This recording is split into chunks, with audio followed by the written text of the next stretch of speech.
लेकिन हमारी तो अभी एक और प्रॉब्लम है, हमें कोई पूछता है अनंत में क्या होता है वहाँ, तो हम कह देते हैं ध्यान होता है। तो तुरंत पूछते हैं ध्यान में क्या करते हो, तो हम कहते हैं, हेजिटेट करते हुए कहते हैं ध्यान में कुछ नहीं करते, खाली एम्प्टीनेस में डूबते हैं। अब यहाँ से बात टेढ़ी हो जाती है, यानी खाली बैठते हैं, यानी टाइम पास करते हो। चलो ठीक है, कुछ काम नहीं तो ध्यान ही कर लो, थोड़ा चेंज हो जाएगा, लोगों से मिलना जुलना हो जाएगा तुम्हारा। सत्संग जो है वो बिल्कुल क्लब जाने जैसा ही शब्द है। जैसे क्लब का एक डिफाइंड स्ट्रक्चर है, तो सत्संग का भी एक डिफाइंड स्ट्रक्चर है। तो उनको पता है सत्संग में क्या करते हैं। कोई गुरुजी होते हैं, प्रवचन देते हैं, कुछ समझाते हैं, जो बातें ज़िंदगी में कभी काम नहीं आती हैं वो समझाते हैं, सुनते हैं और चले आते हैं। इसलिए कोई पूछता नहीं, कहता अच्छा ठीक है। तो जवाब के लिए ये बहुत सुंदर शब्द। हाँ, अगर बचना चाहते हैं तो ये ज़रूर उपयोग कर सकते हैं। और अगर मन है बात को आगे बढ़ाने का, तब कह सकते हैं कि कुछ नहीं करते हैं, खाली बैठते हैं, तो बात जाहिर सी आगे बढ़ेगी। क्योंकि तुम क्लब जाते हो, कुछ खाते पीते हो, खेलते कूदते हो, कुछ करते हो ध्यान में। अगर तुमसे कहा जाए क्रिया करते हो, महाक्रिया करते हो या कुछ करते हो ऐसा, तो लोगों को लगेगा कि अच्छा कुछ करते हो, जिब्रिश करते हो वगैरह वगैरह। तो ये सब तुम लोगों के लिए बनाने पड़ते हैं, ध्यान करने वालों के लिए। क्योंकि अगर कोई ऐसा व्यक्ति आए जिससे कहा जाए बस बैठो सिंपली, तो उसको समझ में नहीं आता। वो कहते नहीं मैं ध्यान करने आया हूँ। अगर उससे कि हाँ हाँ ध्यान की ही बात है, ध्यान होगा, बस बैठ जाओ, कहते करा तो कुछ नहीं रहे। तो उसलिए बनाना पड़ता है एक्टिव मेडिटेशन, जिब्रिश मेडिटेशन, तरह तरह का ध्यान, ओम की चैंटिंग, या इवन विपासना भी। उसमें कम से कम सांस को देख रहे हो। लेकिन अगर कहा जाए हम सांस को भी नहीं देख रहे हैं, हम बस देख भी नहीं रहे हैं, हम बस हैं,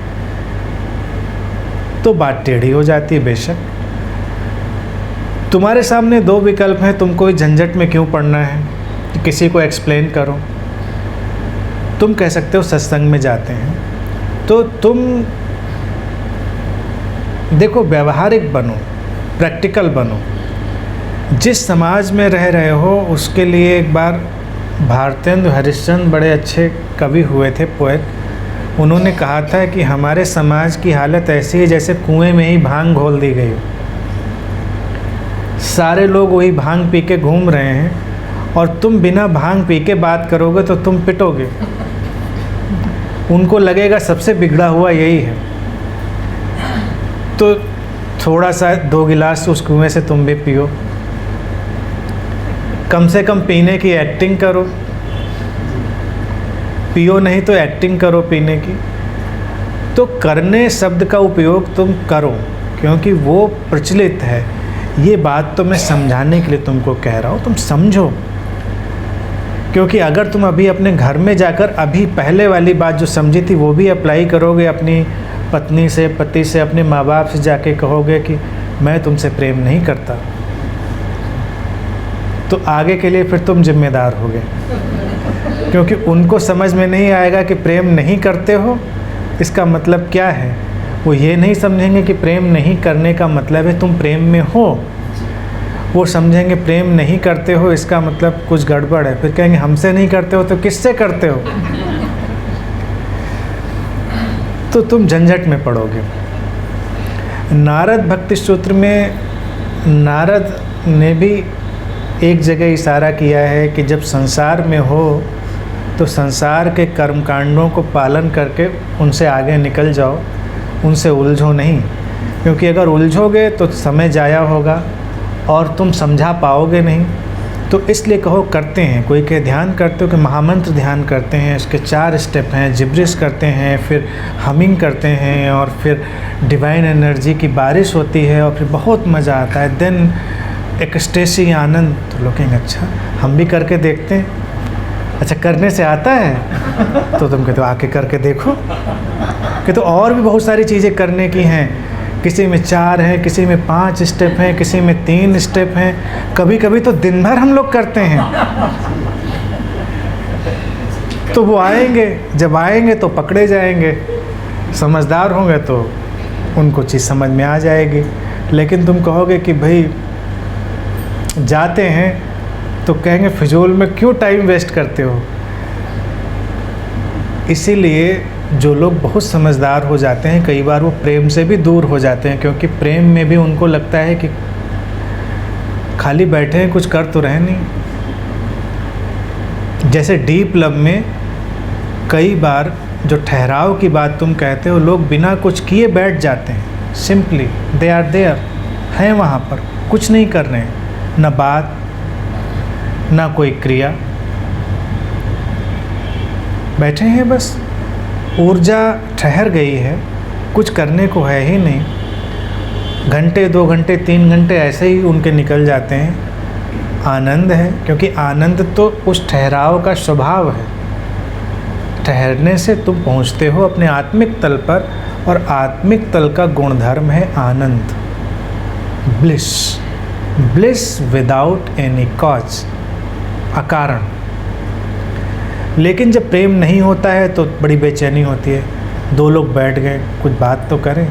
कोई कहता है कुछ बोल क्यों नहीं रहे हो, कुछ बात करो, कुछ करो, हाथ ही पकड़ो कम से कम मेरा, कुछ नहीं करो, अपने ही बालों में उंगली घुमाओ, कुछ करो, कुछ गाना सुनाओ अच्छा।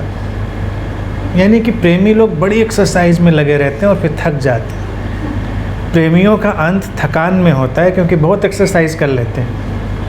And you don't need any exercise, कोई ज़रूरत नहीं है, तुम शांति से हो सकते हो वहाँ पर। लेकिन तब कोई देखेगा, तुम्हारा घरवाला भी देख ले तो कहेगा अब इन लोगों का डिवोर्स होने वाला है। 2 घंटे से खाली बैठे थे, शांत, ना कोई बात सुनाई दे रही थी, ना कुछ हरकत जिसमें बरकत होती।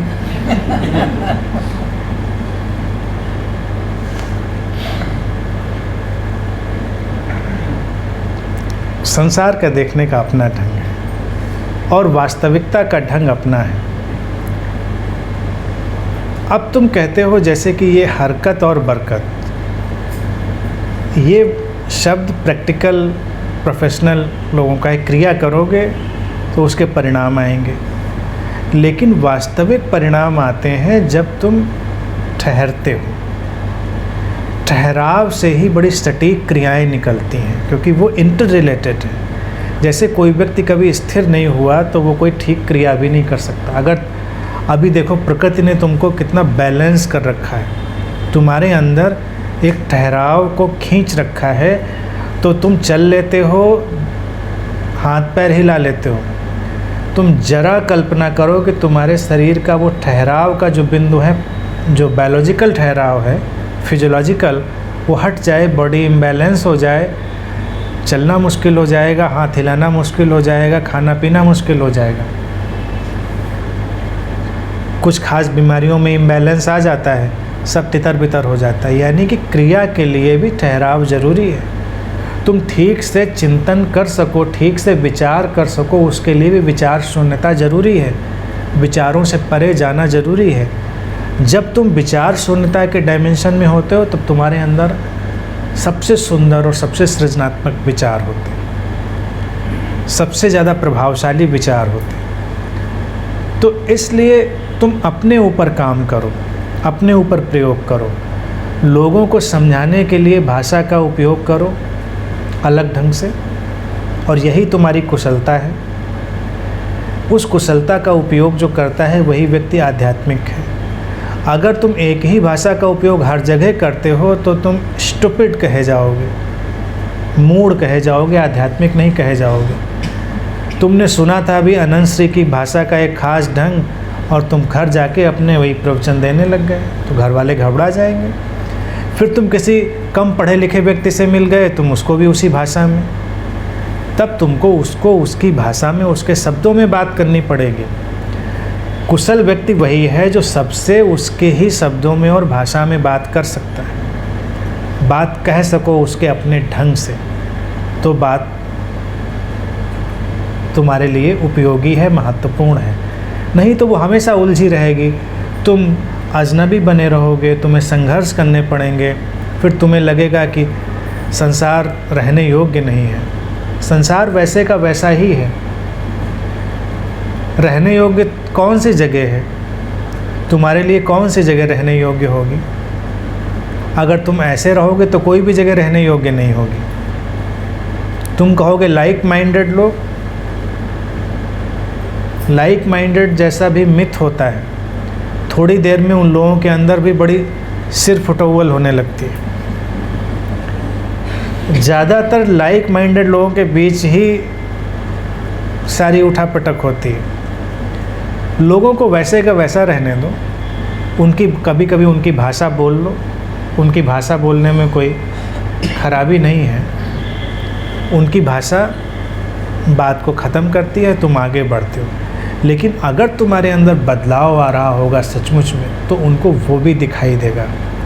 तब वो तुमसे पूछेंगे कि ये बदलाव कैसे है। तब तुम उनको सही सही बात बता सकते। अभी तो चूँकि बदलाव नहीं आता, अभी अगर कोई क्लब या बार जाता है तो उसके अंदर तो एक निश्चित बदलाव दिखाई देता है। जब आता है तो कुछ झूमता झामता आता है, तो लोगों को लगता है कुछ तो बदलाव आया है इसके अंदर। तुम ध्यान करके वैसे ही रूखे सूखे ड्राई चले आते हो, जैसे गए थे वैसे ही चले आते हो। तुम कहते हो सत्संग जा रहे हैं, वैसे ही चले आते हो, तो लोग कहेंगे ही टाइम पास कर रहे हो।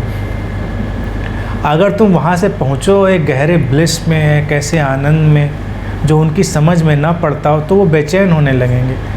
तब वो ये पूछेंगे कि बता नहीं रहा है कि सचमुच में क्या करता है। कुछ करता तो ज़रूर है जो इसको ये परिणाम आ रहे हैं, और वो सही चीज़ नहीं बता रहा है। वो जानने की कोशिश करेंगे, तब तुम उनसे धीरे धीरे शेयर कर सकते हो। स्पिरिचुअल शेयरिंग भी बड़ी कला है। वो किसी के ऊपर आक्रामक होना नहीं, पहले उनको उसका स्वाद तो आने दो, उस शांति का स्वाद तो आने दो। तुम उनको शांत तो बनाना चाहते हो, लेकिन शांति तुम्हारे अंदर है ही नहीं। तुम कहते हो हम शांति पर काम करते हैं, लेकिन शांति है नहीं। अगर उनको वो शांति दिखने लगेगी तो पूछने लगेंगे। तो इसलिए बदलाव लाओ और उस बदलाव का डिस्प्ले करो, और तब तक व्यवहारिक रहो, बात को ख़त्म करो और आगे बढ़ो। कोई कहता है खाली दिमाग शैतान का घर है, तो कोई नहीं, मेरा दिमाग बिल्कुल भी खाली नहीं, फैक्ट्री ही लगी है मेरे दिमाग में, लगातार छपाई चल रही है। तुम बैठे हो, कोई पूछे क्या कर रहे हो, कोई चिंतन कर रहे हैं, तो किसी को लगे कुछ तो कर रहा है, कम से कम लड़का चिंतन कर रहा है। तुम कहोगे नहीं कुछ नहीं कर रहे हैं, बेकार। चिंतन भी बड़ा काम है, तो लोग चिंतन करते हैं खाली बैठ के। तो कोई कि क्या कर रहे हो, चिंतन कर रहे हो। उत्तर तलाशो अपने अपने हिसाब से, अपनी परिवेश पृष्ठभूमि के हिसाब से, और उलझो नहीं।